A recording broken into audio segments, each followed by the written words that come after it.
Imagine two people. Same age, same city, same salary. Both earn $60,000 a year. They shop at the same grocery store, drink the same coffee, pay the same rent. But after 10 years, one of them has $400,000 in wealth. The other one? Almost nothing.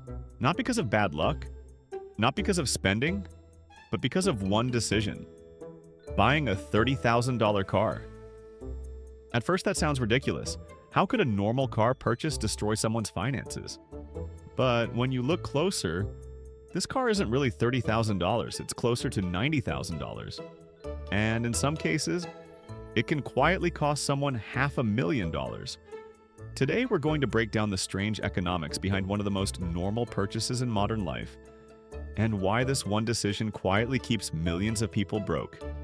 Let's start with a simple story. Meet Alex. Alex just got a new job. Salary $60,000 a year. Not rich, but comfortable. After a few months of working, Alex decides it's time for a new car, because this is what most people do. Graduate, get a job, buy a car, and dealerships know this. So Alex walks into a dealership. The salesperson smiles, friendly, helpful, and shows Alex the perfect option: a $30,000 car. Not too expensive, not too cheap, just normal. Then the salesperson says something important. Not the price, but the monthly payment. $520 per month. $520 doesn't sound scary. It feels manageable. That's how almost everyone buys cars today. Not by asking, how much does this car cost? But by asking, can I afford the monthly payment? And that small shift in thinking is where the trap begins. Let's look closer at Alex's car. Price, $30,000. But Alex doesn't pay cash. Instead, Alex takes a 6-year loan with interest. Now something strange happens. Alex doesn't actually pay $30,000 by the end of the loan. Alex pays about $37,000. Interest quietly added $7,000. But the story doesn't end there. Cars also lose value. Fast, very fast. The moment Alex drives off the lot, the car loses about 10% of its value just for leaving the parking lot. Within 5 years, that $30,000 car is worth maybe $12,000. So Alex paid $37,000 for something now worth $12,000. But here's the part most people never calculate. While Alex is making those car payments, something else stops happening. Investing. Let's imagine something different. Instead of a $520 car payment, Alex invests $520 per month just into a simple index fund. Nothing fancy.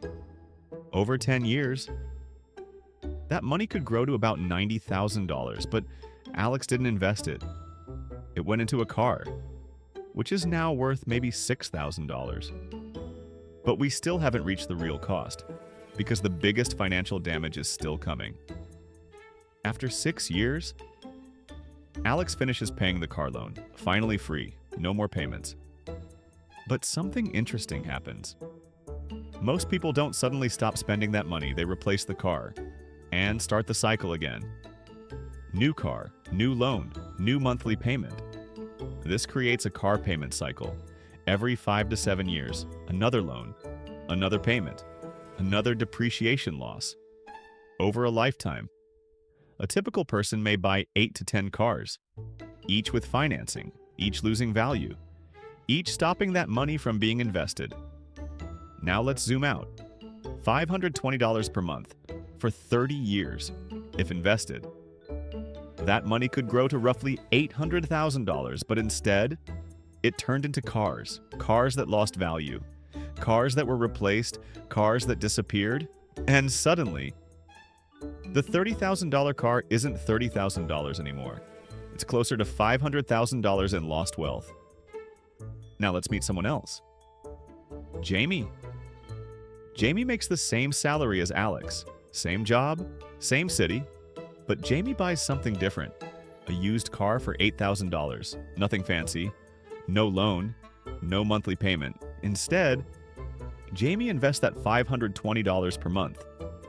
At first it feels slow, nothing exciting, no shiny new car.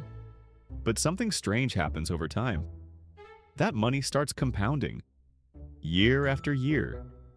Jamie upgrades cars slowly, but never with large loans. Meanwhile, the investments grow. 10 years later, Jamie has 6 figures invested. 20 years later, Jamie's money is growing faster than new contributions. 30 years later, Jamie may have over $800,000.